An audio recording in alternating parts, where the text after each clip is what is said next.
All right, guys, welcome back to the video. Today, I'm gonna go ahead and do mobility, in-range, isometric training, strength training that increases the in-range control of each joint capsule. And then we're gonna finish off with some plyometric activity. I got 2 weeks left for Ruck 100, where I'm rucking 100 miles for our military veterans. So another training session inside the gym. Let's get into it.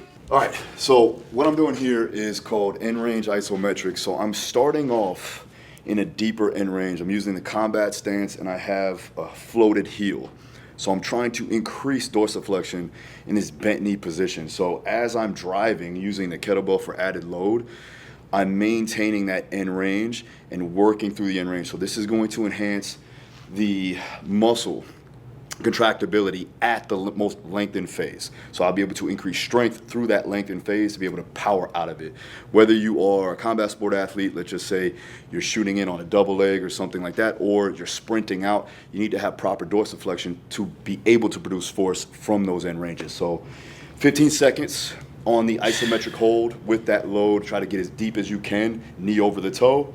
And then I'm gonna come up, right? 1 second concentric, 5 second eccentric. So slow eccentric down, hold for 15, do that for 2 sets.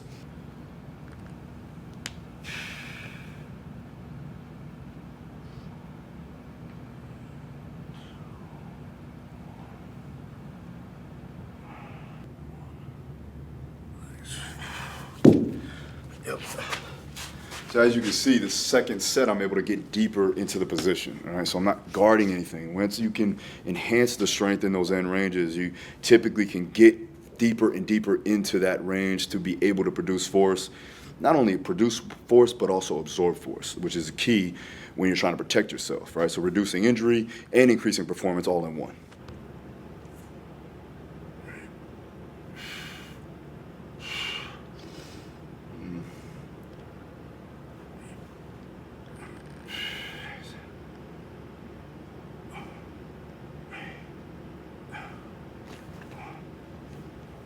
With the kettlebell, you got the added load on the forefoot. So now, instead of going dorsiflexion, I'm going plantar flexion. So I'm pointing the toes, pointing the foot. This will help with pushing off or propelling forward. So with this, as I'm going into the end range, I'm stretching out all the muscles in the front, right? The tibialis anterior, right? All the peroneals, just the muscles in the shin. And what that does do, again, is it gives you more range. So as I'm loading this end range, I'm maintaining position and I'm disassociating it from each joint, so the ankle and the knee. Then from there, I'm driving up and then slow eccentric 5 second down, controlled, hold for 15, then doing it again. Up, down 5, hold for 15. 2 sets through on each side. 5, 4, 3, 2, 1.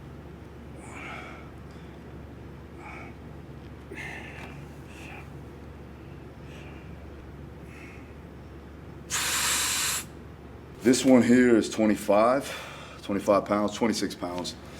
I would start light, do 10 pounds, maybe even 5 pounds to start, and then you can slowly progress it. All right, with the weight that we do, it depends on your ability to maintain that strength in those end ranges, so you have to build up to it just like anything else.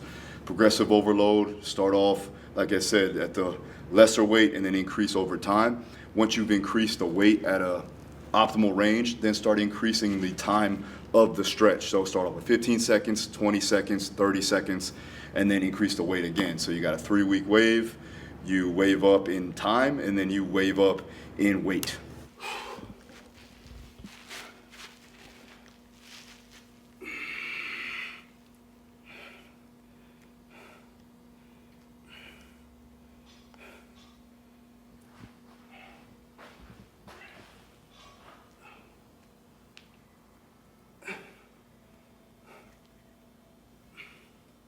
So this one's simple split stance, or you call it an ATG squat, knee over the toe. So what I'm gonna do is 5 seconds down, hold for 15, right? Using kettlebell for weight, you can use it in a front rack position. You can use dumbbells on both hands. You can even use the barbell. Just as long as you get that added load to increase the strength and the end range. So get to that end range and maintain that position. You're gonna do that for 15 to 30 seconds. Do that for 2 sets through.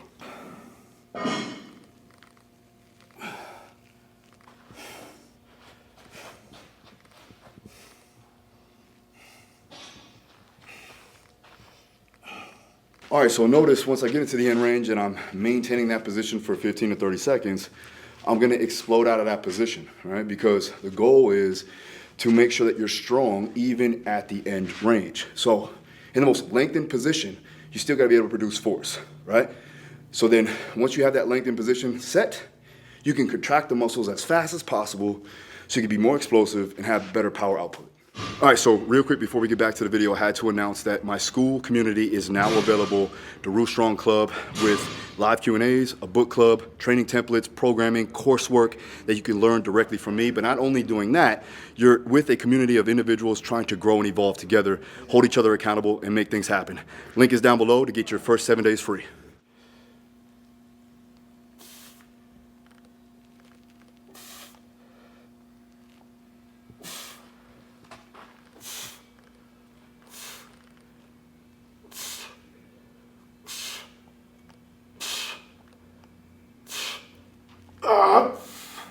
All right, so now we got an end range tall kneeling in plantar flexion with the ankles, using a front rack position with both kettlebells. The goal is to make sure you're maintaining hip extension as you come back. So you're getting a full stretch, hip flexors into the quadricep muscles, but you also have to maintain your position. So my core is engaged, right, my upper back's engaged, everything's working here. But again, we're getting strength in the most lengthened phase of the muscles. So 2 sets through. Start with 10 to 15 seconds, try to increase it over time, right? This is very demanding, but you'll see the difference.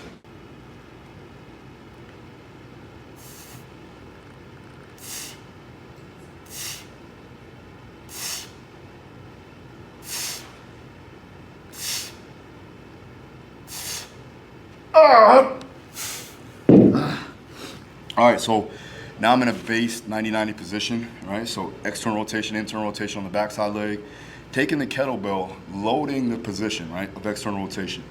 I'm gonna take the kettlebell, put it behind my head or behind my back. The goal is to maintain posture. So I'm gonna try to get to as deep as possible without rounding my spine. Using the kettlebell as a tactile cue for one, but also added load in those end ranges, especially in external rotation, because that's where we're focusing on. So I'm gonna come up, squeeze the glute, come down slow, 5-second eccentric, then go ahead and hinge as much as I can to get a deeper stretch, but not round the back, right? So again, I'm keeping the kettlebell behind me to maintain postural alignment, give me a tactile cue to give me a big chest my bad. I'm gonna go ahead and put the kettlebell behind me so I can create a big chest and maintain a neutral spine as I go to bend forward and get a deeper stretch on external rotation. Right, you're gonna hold for 15, 20 seconds, 30 seconds, come up with explosive action, but in control, come down for 5 seconds, and then repeat that one more time. Here we go. Up.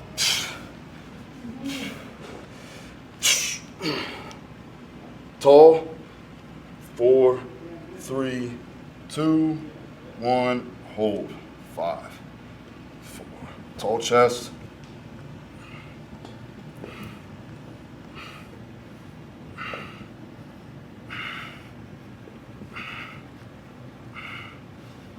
Finish on the concentric. And then back down.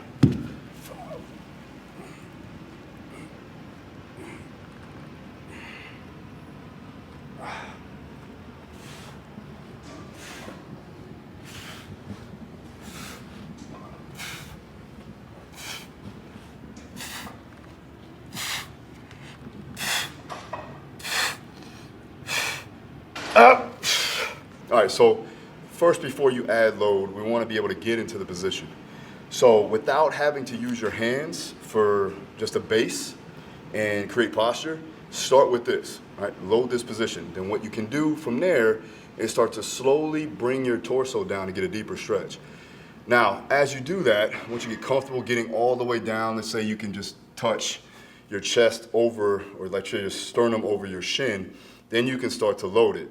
When you load it, make sure that you keep your posture. Like I said, maintaining a big chest. So I like to use the kettlebell behind me, right? You can even use a barbell if you're capable of doing it.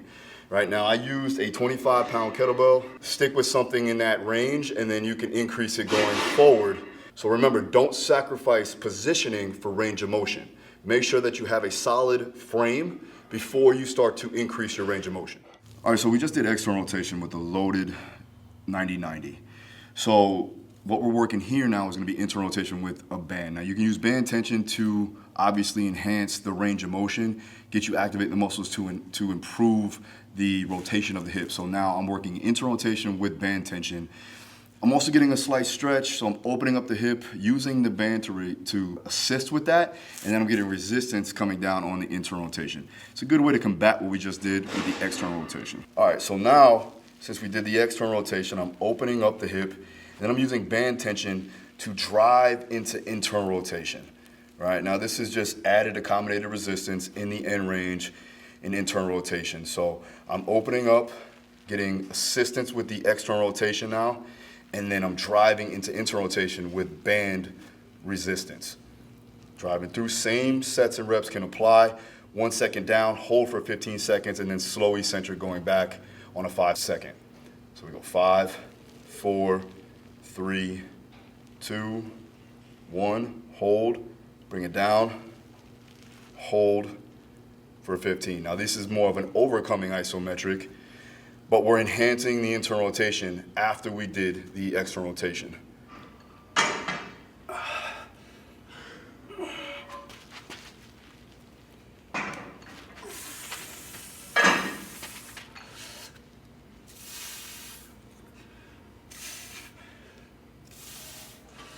So this one's pretty straightforward, right? Using the bands here, these are Elite FTS bands. You can use any bands, but I like those in particular because they're strong. I can use them in any fashion.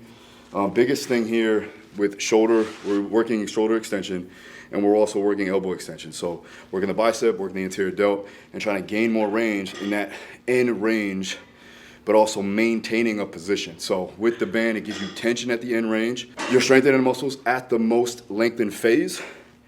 And then we're gonna come back, either try to drive the concentric action. If you have to step back like I did, go ahead, right? Make sure you're staying safe. And then slowly creep up and extend more, right? So we're working, like I said, extension of the shoulder, extension of the elbow. 2 sets, 15-second iso, then do a 5-second eccentric, hold for that 15 seconds, do 2 times through. Again, the tension on the band is gonna be dependent upon your ability. And then also the duration of time. Start with 15 seconds, you can slowly increase it to 30.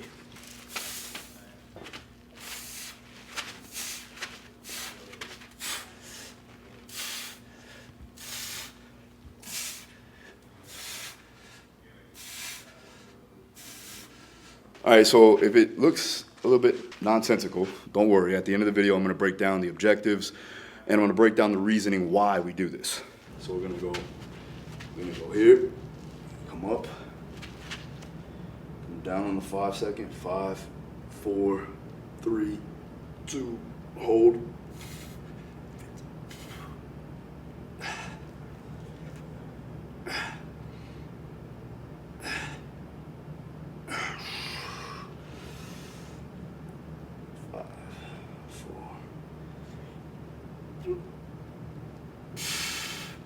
All right, so using the TRX here for shoulder flexion now, biggest thing is that when you're going for the concentric action, right, you want to push through and go into shoulder extension. Now, you're using your serratus anterior, you're using some of your lat, you're also using a little bit of anterior delt.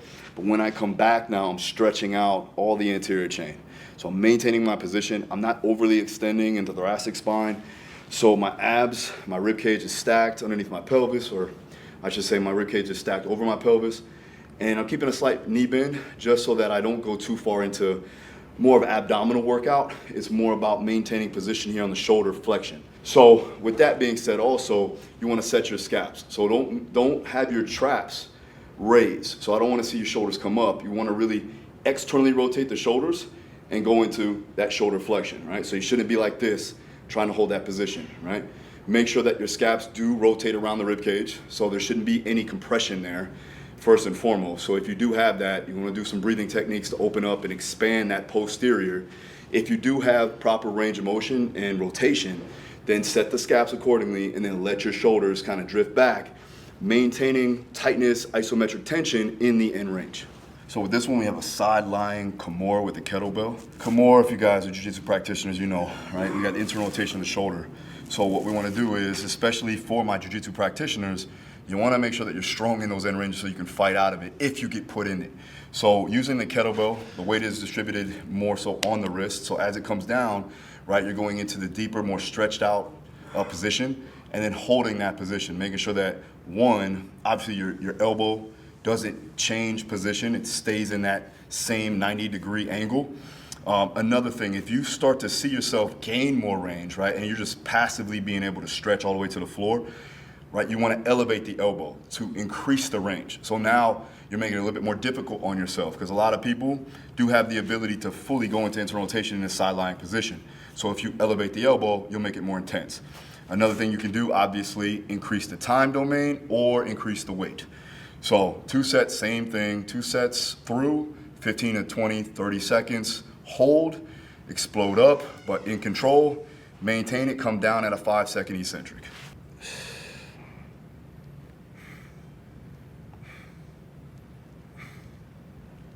Oh.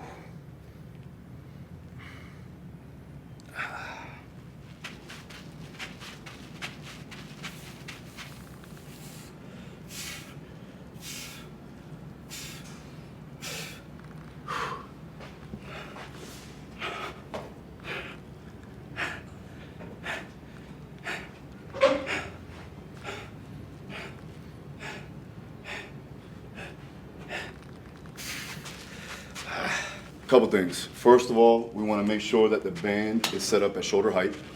And as we walk out, right, we want to guard it and go slow on the eccentric. Like I said, 5-second eccentric, right? And then hold at the end range. So you're at the end range, but you're maintaining position. Now the band is going to pull you back. So you get that added load, full stretch with that added load. Full lengthening and tension, right? Making sure that you have to maintain position. Now another thing that you want to be mindful of is your torso. Don't get overly extended in trying to go into a thoracic extension. So draw the rib cage down, abs are tight. I like to keep a slight knee bend so I don't overly extend here. So my abs are engaged, right? My hips are low, knees are bent, and I'm only working through the shoulder, right? Another thing is that you don't want to use the trap at all, so we're not gonna be hiked up here. Again, if we're gonna go into external rotation, then we need to make sure that we can set the scap appropriately. So we're pulling down. So you're going to basically, what we call depress the shoulder down. So you're, bringing down the shoulder, using the lat, and then opening up, all right?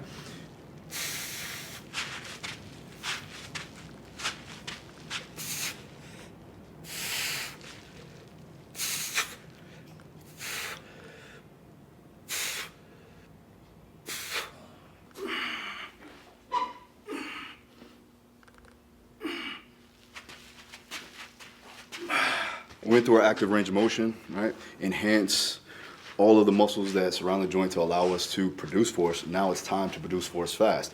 So I'm gonna start off doing just a basic dynamic warm-up, and I'm gonna go through my ranges of motion. Now I'm gonna go slow dynamic, and then I'm gonna move to fast dynamic. First one, we're gonna do basic Daru stretch, right? We're gonna do knee pull, right? Into the lunge, right? Into the rotation, into single leg RDL, right? So heel toe pop, drive, knee lunge, hold, pull, come down, rotate over the knee side, bring it up, hold,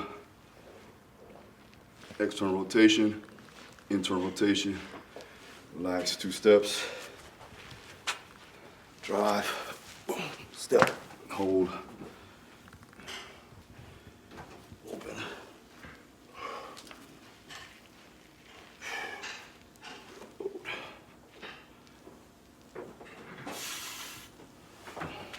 All right, side lunge, all right? Try to go drive hip deep into the ground, make sure the heel stays down. We're gonna externally rotate, internally rotate, turn, come back up. Here we go. Big step, load, external rotation, internal rotation, turn, hold, come back up. Open, sit. Let's work the lateral chain. So first one, I'm gonna cross, I'm gonna load, sink down, bend at the knees, come back up, extension, elbow into the hip, reach, switch sides, open, sink down, reach, switch. Get the hands in front, ball of the foot on the backside leg, you're coming down, 3 points of contact on the front leg, Coming up, open. Full extension. So listen, when we're talking about a workout, remember the focus points. We're trying to improve end range isometrics or end range strength in the most lengthened phase. From there, we're gonna start to move with that newfound range of motion and be explosive. But we're gonna start off slow and then slowly ramp up into higher dynamic fashion, right? So that gets the body prepared to be more athletic, to be more explosive, be more elusive, because you've gained new range and you're stronger in those end ranges. Coming down, all the way out. Hold position. We're gonna rotate, keeping the hips down, open. Open. Reach. Reach. Walk it back up. 3 of these. Down, walk it out. Hips stay down, not turning. Hips stay down, open, rotate. Open, rotate. Reach. Hips go high, reach. Full shoulder flexion that you've gained from the mobility work. Went to lower to upper, now we're gonna start moving faster. All right, first one up, we're gonna go pogo jumps, 10 seconds. Right, just staying in one line, keeping this line here, popping the toes, hands on the hips.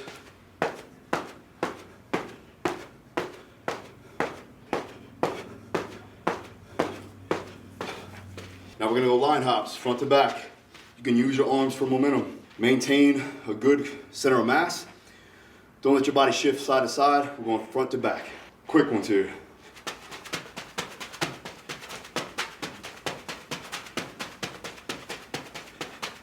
Went front to back, now we're gonna go side to side.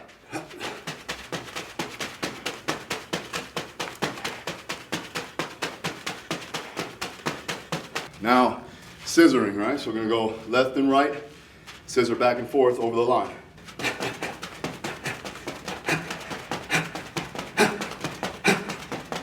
All right, so now that we primed the lower half, right, now we're gonna start working up the kinetic chain into the suspension system. So now, A skips, we're still trying to be plyometric, meaning quick reaction time, off the ground and on the ground. Then from there, I'm gonna be rhythmic with it. So coordination, control, body awareness, so on and so forth. So A skips, we're gonna go 10 yards. Double bounce, drop.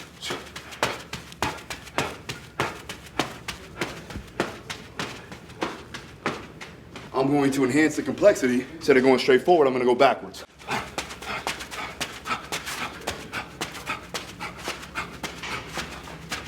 We went front backwards, now we're gonna go sideways. We're gonna go 5 yards down, 5 yards back.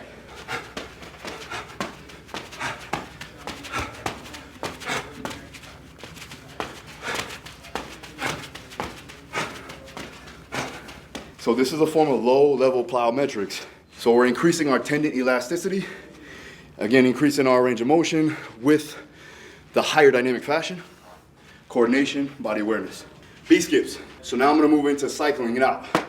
So now I'm gonna grab the ground and pull it back.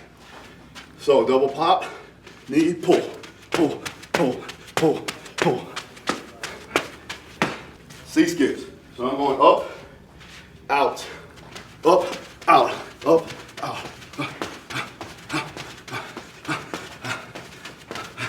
Now that we've gained new range, right, and we're controlling that range, we're more equipped to be fluent and be elusive in those new ranges.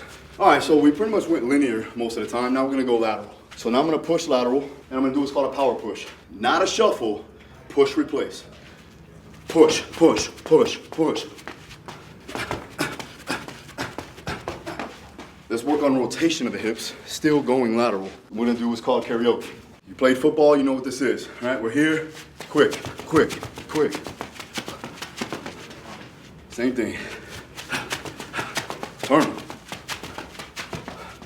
Now we're gonna go for power. So we went quick hips, now I'm gonna turn them over and get more distance. So I'm here.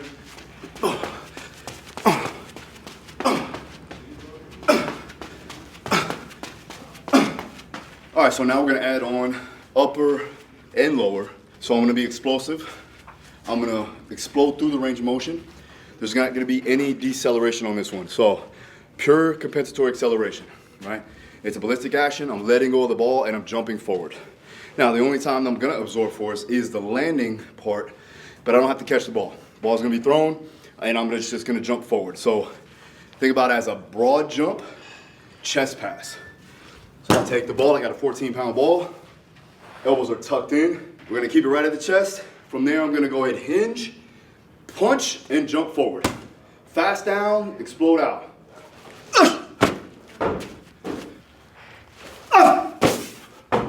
One thing you want to be mindful of is when you land, you want to be landing in a good position. So you have the ability to change direction if you need to.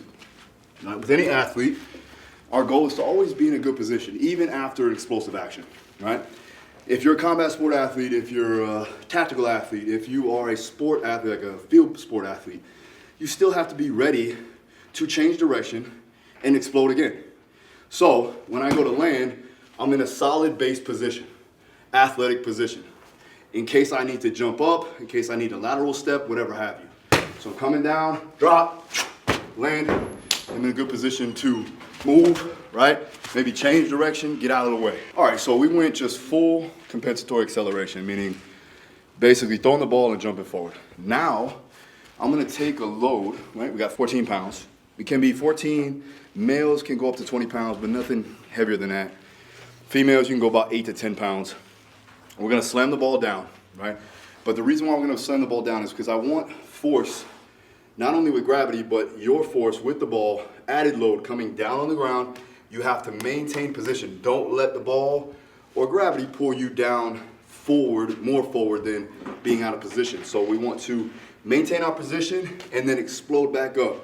So we're resisting and then exploding out. We're gonna control the movement and then explode, right? Coming down, full, again, full triple extension, ankles, knees, and hips. Down, up, stick. All right, so force coming down, redirect force coming up.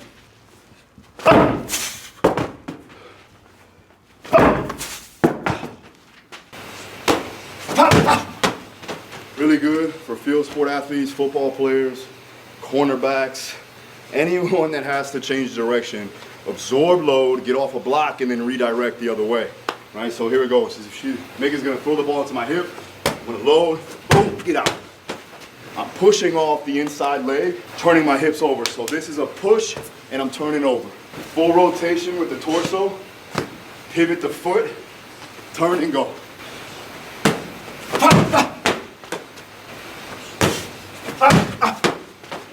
Okay, so the goal here is when you toss the ball, hit the wall, it bounces back, you gotta get out of there before it touches you. So if I'm standing, let's just say 5 to 7 feet from the wall, as I go to rotate and toss it, right, I gotta turn, pivot, get out before it hits me, all right? So make that be your gauge. Shout out to Corey. Corey's a very strong individual, more strong than he is fast. Okay, so his question was, how hard do you need to throw it at the wall, right? Is it all power, right, and then get out of there, or is it just quick reaction and get out? So the goal is to produce as much power as possible, meaning force times velocity, meaning you have to put some force into the wall. So I still want maximal power output, but then as soon as you let it go, you need to redirect force, get out of there as quick as possible. So finishing off with conditioning, this one again, maintaining that same lactic power work. I'm gonna go 30 seconds on, 30 seconds rower, and then I'm gonna go ahead and take about a minute and a half off, repeat it again for 4 rounds. So again, we're pushing lactate, we're accumulating lactate, letting it come down, and then repeating it again for 4 rounds.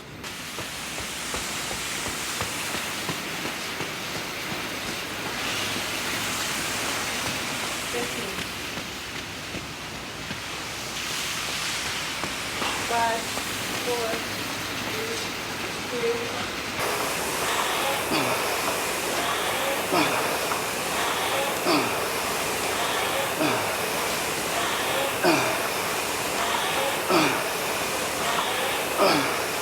90 seconds.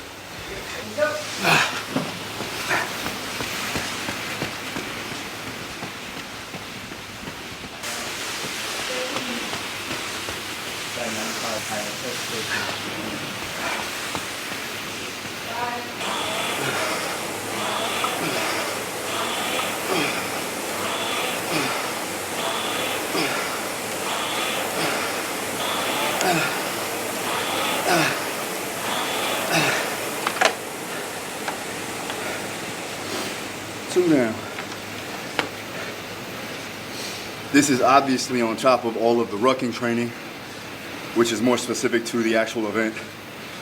So it's a good way to switch it up a bit, still maintain my strength, my power, but also hit on certain energy systems that are definitely going to help throughout the 100 miles.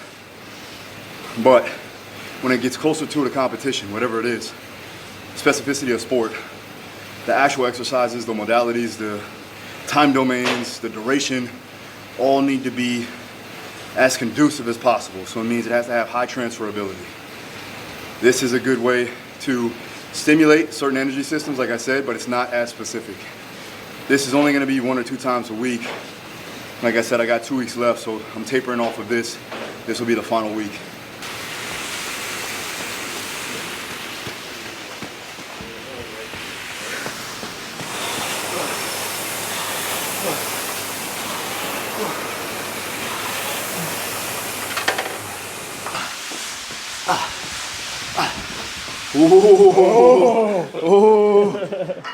Okay. All right, so let's go over the method behind the madness. Now, as you can see, we did the isometric holds, went into the dynamic work. The objective for this is to increase active in-range control and increase what's called sarcomyogenesis, right? That's the basic contractile units of muscle fibers. Now, how you're going to do that is, one, create mechanical stress. We did that with the band, with the kettlebell, adding load and tension to the end range. We're going to work in lengthening under tension. So again, using the band, using the kettlebell to enhance active in-range control. And then also control the eccentrics. Again, that's going to improve on not only your control of the movement, but also get you strong in those end ranges. So all of this will improve functional range of motion, meaning mobility, right? The ability to get in positions and be strong there. It's going to decrease injury risk, especially when you're doing high force, high dynamic movements in these contorted positions, especially for combat sports. And it's also going to enhance your power, speed, and force production. All right, so the entire workout here that you've seen will be down below. It's either going to be in the description or in the comments. Thanks again for watching. What's up, guys? Daru here. Make sure you like this video and subscribe for more. See you on the next one.